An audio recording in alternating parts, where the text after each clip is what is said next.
ሌሊት በ10 ሰዓት ዮርዳኖስ ወንዝ ላይ ሲጠመቅ የባህሪ አባቱ አብ በሰማይ ሆኖ ዝንቱ ውእቱ ወልዴ ዘአፈቅር የምወልደው ልጄ ይህ ነው ወሎቱ ስምዕዎ እሱን ስሙት ብሎ የባህሪ አባቱ አብ በሰማይ መስክሮለታል ማለት ነው።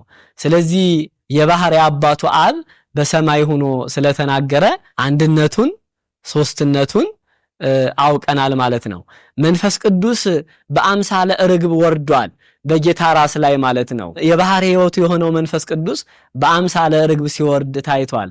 ጌታ ወልደ እግዚአብሔር በተለይ አካሉ መድኃኔ ዓለም ኢየሱስ ክርስቶስ የዮርዳኖስ ወንዝ ላይ ቆሞ ሲጠመቅ ታይቷል። ስለዚህ ዮርዳኖስ ማለት አንድነቱ ሶስትነቱ የተገለጠባት አውድማ ነች። አንድነቱ ሶስትነቱን የተማርንባት ያቺ የጽርቅ ወንዝ ያቺ አባቶቻችን እነ ነቢየ እግዚአብሔር ቅዱስ ዳዊት ትንቢት የተናገሩላት